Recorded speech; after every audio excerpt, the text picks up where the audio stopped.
Ẹ káàsán gbogbo ẹ̀yin ènìyàn mi pápátá nínú ilé mo kí wa lógúnlógún lọ́gbọ̀nlọ́gbọ̀n níbikíbi tí ẹ bá ti ń gbọ́ wa. Èmi ọmọ yín náà ni o. Ẹ kú ìsinmi ni. Ẹ wo ìròyìn yàjóyàjó tó jáde. Ìròyìn ti jáde láti bí ìdájí. Mo ti rí ṣùgbọ́n kò sí ààyè mo ẹ̀ṣẹ̀ ráyè ń sìn láti sọ̀rọ̀ díẹ̀ lé lórí ni. Ohun tó ń ṣẹlẹ̀ ní Benin Republic lọ́wọ́lọ́wọ́.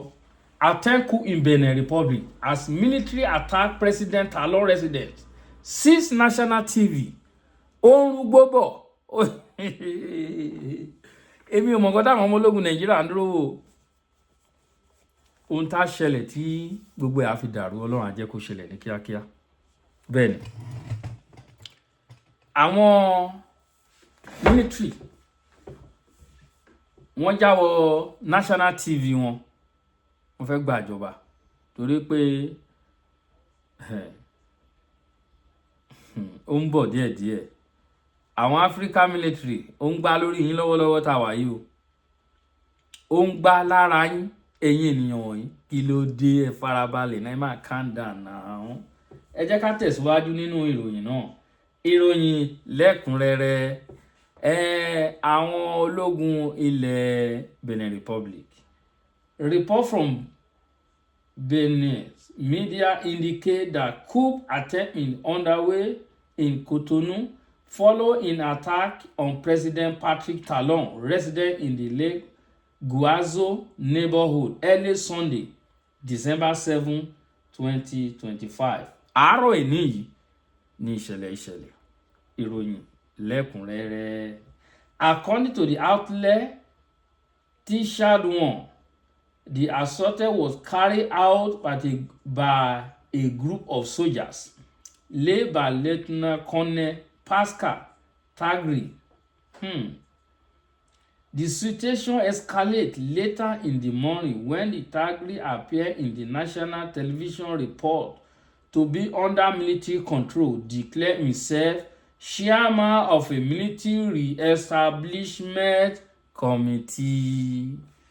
Ẹ̀yin ènìyàn wa, ohun tó ń ṣẹlẹ̀ ní Benin Republic, òun náà la fi ń ta yín lọ́wọ́lọ́wọ́ yìí ní orí ìkànnì wa television station Akalamagbo TV. Ẹ jẹ́ ká tẹ̀síwájú lórí ìròyìn náà. Cotonou remain tense without witness report of troop development around key strategic location. No official reaction has been issued by President Talon or his administration regarding the attack. The development aids to a growing pattern of political instability in the West Africa. T-Shad1 report that minute by minute update will follow as the situation in Benin evolves. Ó lágbára o. Ẹ̀yin ènìyàn wa. Ìròyìn náà nìyẹn ní briefly. President Talon fúnra rẹ̀ gangan náà sọ̀rọ̀.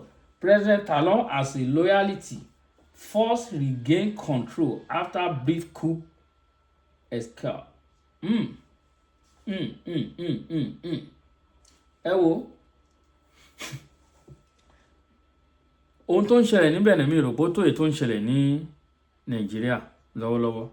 Ọ̀dọ̀ ó ń ṣẹlẹ̀ sáwọn náà o. Even what's it called? Kí lorúkọ country Gambia. The way tó ń ṣe ń kidnap ní Nàìjíríà bẹ́ẹ̀ náà ṣe ń kidnap ní Gambia. Kò kọ̀ tó torí mo ń wò tí bó ló fẹ́ tó ti Nàìjíríà yìí. Ṣé ó máa wà ṣá? Ṣé ó máa wà? Africa ó máa ṣe o. Àwọn òyìnbó bẹ̀rẹ̀ sí ń kọjú wa sí ara wa.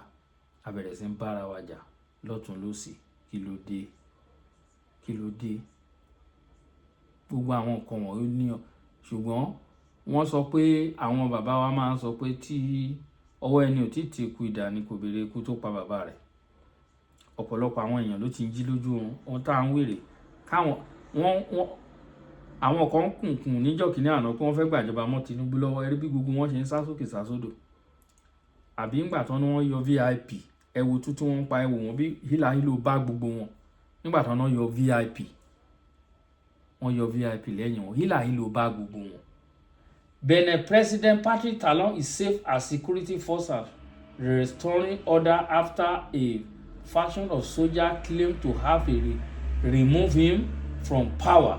The presidency announced on Sunday. In a brief statement, the presidency dismissed the soldier declaration as the action of flag group with limited influence. This is a small group of individuals who only manage a CD television station. The regular army is steadily regain control. Both the city and the entire country remain completely secure, the statement said. The clarification followed an early broadcast by soldiers identifying themselves as a military committee for refundation who declared that Talon has been removed from office. Wọ́n declare pé Talon has been removed from office.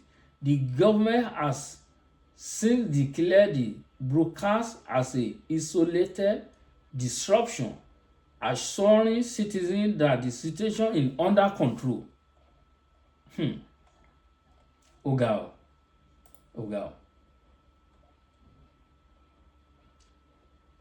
Anyway, I don't know much about Benin Republic.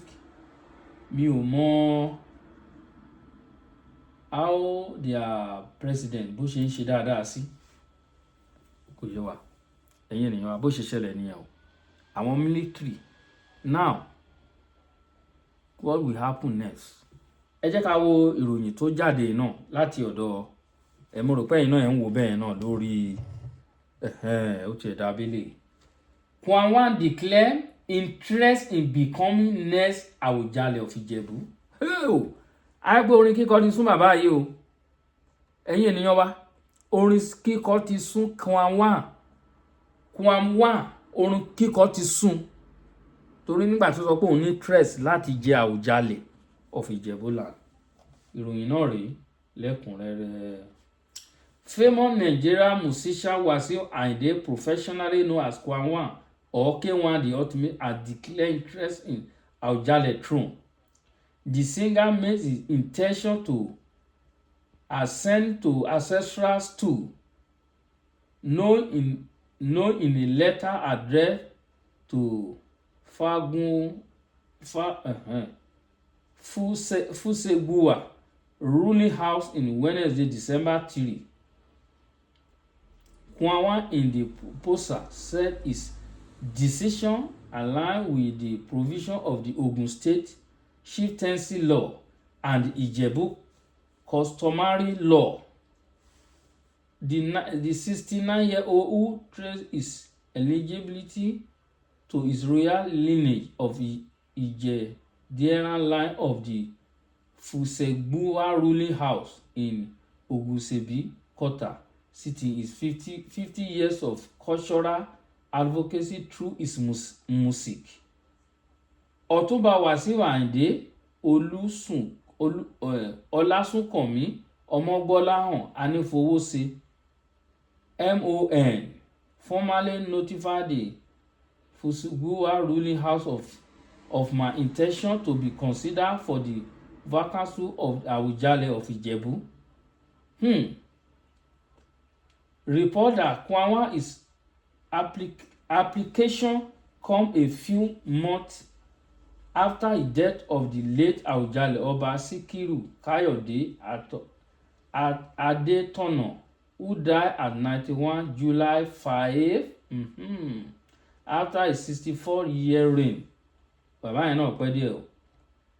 Ó pẹ́ díẹ̀ o 64 years reign ló fi wà lórí throne. Kwanwan lóun fẹ́ ó lóun ní interest láti jẹ ọba Awujale. Lóun á fún ṣe orin kíkọ ti sún bàbá. Ọmọ Anífowóṣe orin ti sún. Torí tó bá jẹ nǹkan táwọn ń wò bẹ́ẹ̀ sí tó bá jẹ Awujale ṣé ọba tí wàá lọ máa kọrin kiri ni? Ọba wa lọ máa kí alágbe kiri kò ṣeé ṣe o. Òun náà ti rò àwọn eléyìí ti kó ọrọ̀ jọ ẹ wo tẹ́ bàǹtìbàǹtì tó ní sí Ìjẹ̀bú Òde. Àwọn eléyìí ní owó Ọlọ́run ó ti pẹ́ táwọn eléyìí ti ń kọrin. Ó ti pẹ́ tó ti ń kọrin. Ó ti pẹ́ orin ó ń kọrin irọ́ a lè kóyún Wasiu Ayinde kéré. Tọ́ ẹ̀yin ènìyàn wa, ìròyìn náà tá a mú wá fún yín ò ní jù báyìí lọ.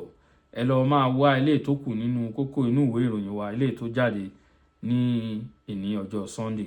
Èmi ọmọ yín, ọ̀rẹ́ yín, olólùfẹ́ yín náà ni òun ló ń gbóhùn sáfẹ́fẹ́. Ẹ ti máa rẹwà nígbà míì. Ó